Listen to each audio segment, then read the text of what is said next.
video which goes through everything that we covered in the Your Name in Pictures using Canva workshop. In this video, we will go through everything that we covered in the session, looking at how you can take your own photos, upload them into Canva and edit them using the crop and rotate tools. And then finally looking at the elements and seeing how we can add those onto our pictures as well to really make them come to life. As always with these videos, you will be able to pause, rewind and fast forward to the parts of the video to help you.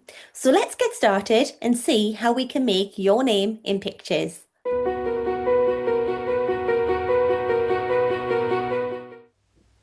In this recap video, I'm going to be using my iPad to access Canva through this app here. However, if you're working on an Android tablet or you're working on a laptop, you can access Canva by going to canva.com. When you look Canva up on your device, it will take you to a screen that will look similar to this. And if you have produced anything previously, it will be in your recent designs below. Because we're doing your name in pictures, we are going to use the presentation part of Canva. And it looks like this orange circle here with a little presentation stand on it. So I'm going to tap onto here and it's going to load up Canva for me. When it does this, it will suggest some designs here on the left-hand side that you can go through and you can look at. But I'm just going to tap on the little design button there so that allows me to hide that element of the design. Now, when we use Canva, we are going to be working down this menu here on the left-hand side of the screen, when this will allow us to put in any photos and anything that we have created ready to be able to make our Your Name in Pictures sign. So let's get started with gathering our content and taking some photographs.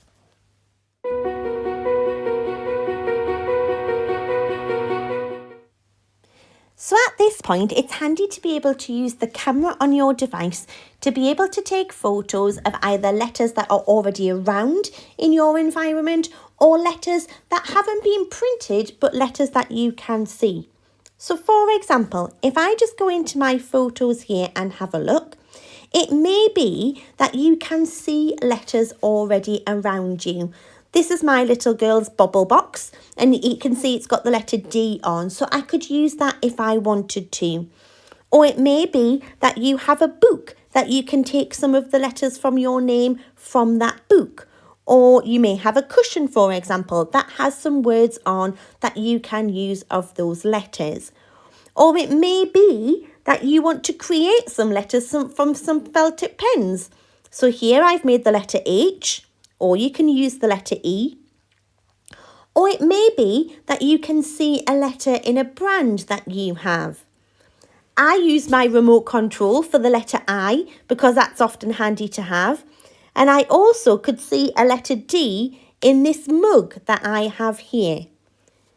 Even the washing can give us a letter. So here's the letter X. And I also used the sellotape as the letter O. So take some time now, and you might want to pause the video to have a look and see if you can find some letters around your house that make part of your name.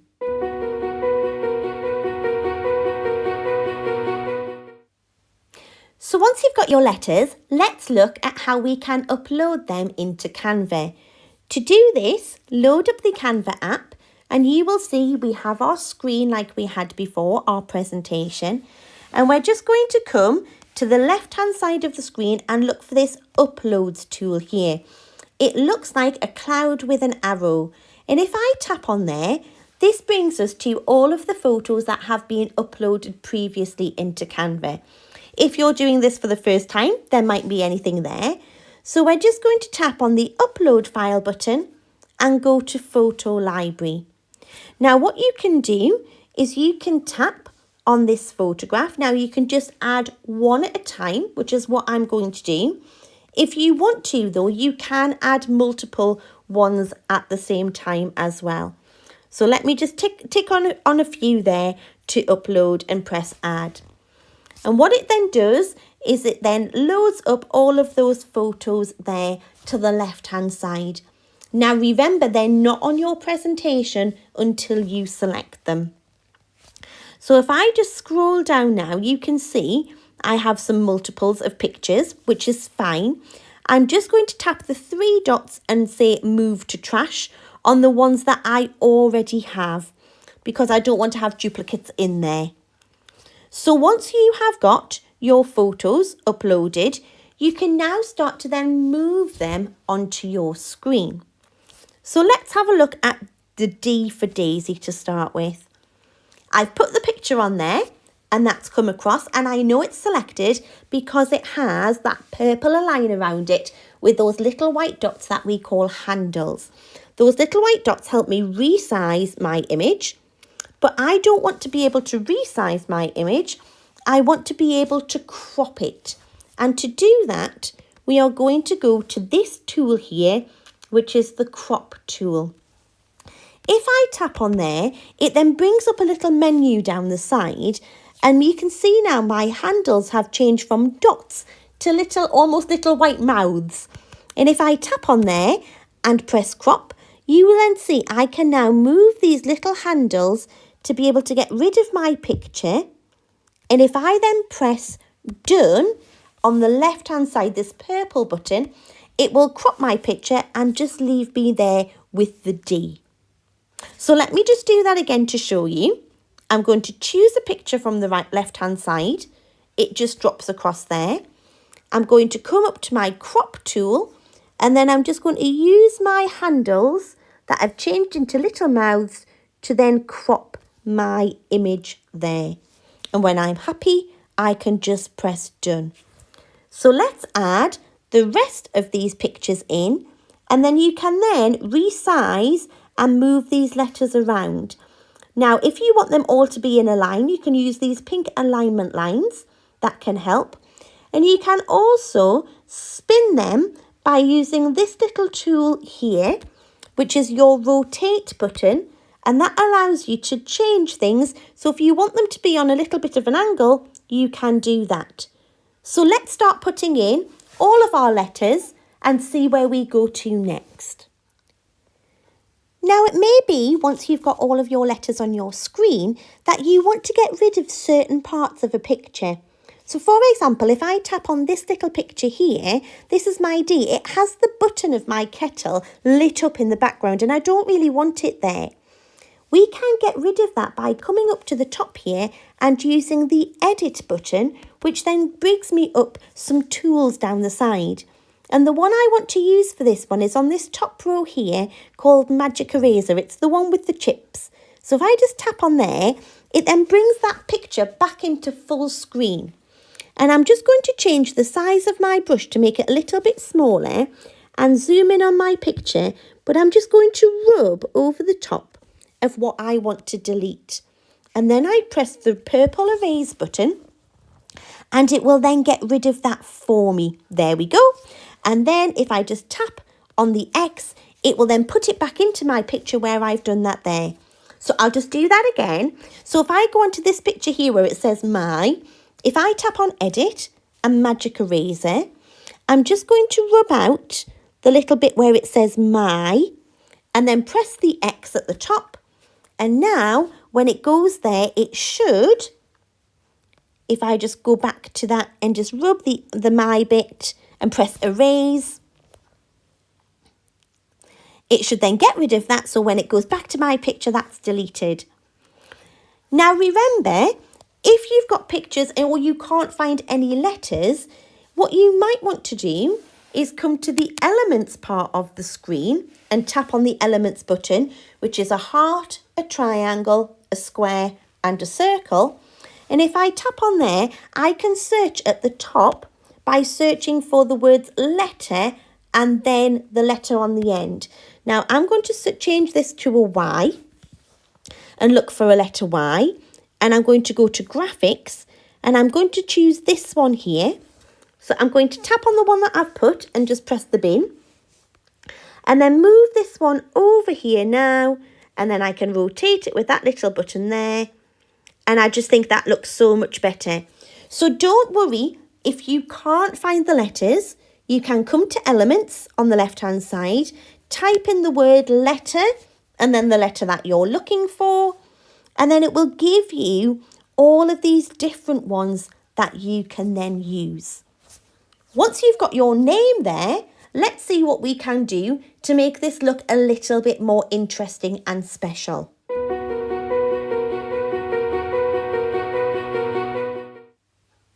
So the first thing I want to do is to change it from this white background. Now I can see that my background is selected because it has that purple line around the outside. And all I need to do is come up to the toolbar that has appeared, to this rainbow circle, and tap on here to be able to change the colour. Now it gives me some document colours, so colours that are already on my screen. And it gives me some photo colours, but if I scroll down, you can see that I can change my backgrounds here to some nice bold colours. And I can even choose some gradients here where it goes from one colour to the next. Now I quite like this pink background, but it's quite bold and I just want to be able to have a lighter pink. So if I scroll back up to the top and go to this little rainbow button here, this will allow me to change the colour and the intensity. So if I go here, you can go pastel colours. You can actually go through the whole colours of the rainbow if you want to, but that looks much better, so I'm going to choose that one there. So once I've chosen my background, I might want to add on some extra pictures as well.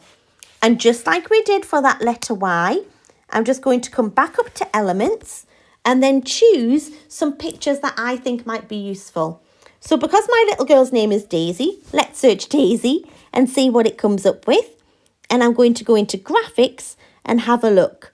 Now there are literally hundreds of pictures that I can use. And it's up to you which ones you want to be able to do. I quite like this one here. So I'm just going to add that in the corner here. There we go. And actually I might want to duplicate it by pressing this little button here. That's going to give me another one exactly the same size that I can put on the other side there. Now my little girl also likes football and cake. So I'm going to search for football and grab a hold of a graphic of a football. I'm going to choose this one. I quite like this one. It has a bit of a 3D effect. I'm just going to make it a little bit smaller and put it in that corner there. And she also likes cake. So let's just do a search for cake there and be able to find, let's have a look and see if I can find a nice bit of chocolate cake. Oh, there we go. And I can put that in the other corner here. Now, I'm happy for that to be printed off there. And what I can do is if I want to be able to save it, I can save it in two different ways. So let's look at saving it as a picture first.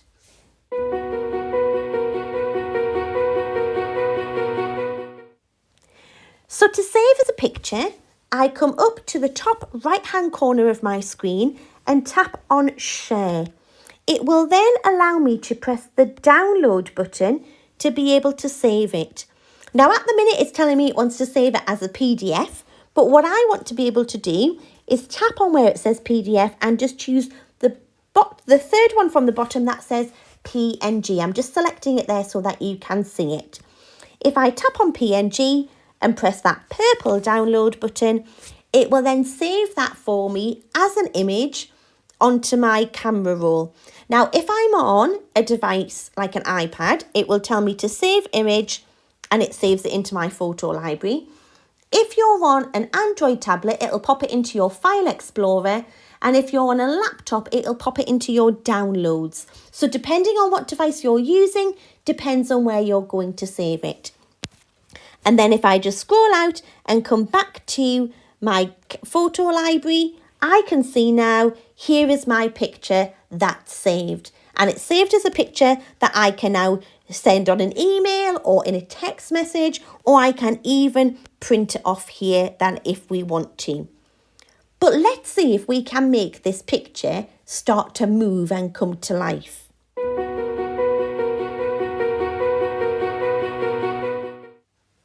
So I've just gone back into Canva, having saved my picture as an image. And what I can do now is I can now start to add things that move to my picture. So for example, if I go in and search confetti in the elements menu and go to graphics, you can see I have lots of these things here of images of confetti, but I now have moving parts. So what I can do is I can choose a moving part of confetti here, and if I drag it across the whole of my screen, it will then fall on top of my picture. Now, sometimes it comes across the top of things. So what you can do is you can send that to the back and then it goes behind your letters rather than on the front. And to do that, I just tapped on position and then I chose the option on the side to send it to the back. And then it means that I've still got confetti, but then it moves. So that's one thing that you can do. Let me just delete that and show you something else that you can do. So if I tap on a letter, it brings up my menu and I can go to animate, which is here with the circles. And if I just tap on there, it gives me all of these different animation techniques that I can use. So I can have it where it comes on like a brush or like ink. So you can have a play around and see how you want those to reveal. If you don't like them, you can just tap on remove animation and it takes it off. Now my favourite one that I like to use is right at the bottom and it's called wiggle. And it just makes it dance. And you can increase the wiggling intensity or you can slow it down. So if you just want it to move a little bit, you can slow it down. And I can tap on each letter and just choose that same animation if I want to. So there we go, you can do that. So you can add different movements to your picture. And once you're happy with that, let's save it again by coming up to the share button. This time we want to download it and this time we want to do it as a video because it has moving parts. So I've chosen MP4 video. If I press that purple download button, you'll see it starts to download. And again, depending on what device, will depend on where it'll save, whether it'll go into your photo library, whether it'll go into your downloads folder or your file explorer. But then you can see it will then save it as a video onto my camera roll here. And it has it there with my moving parts. Brilliant.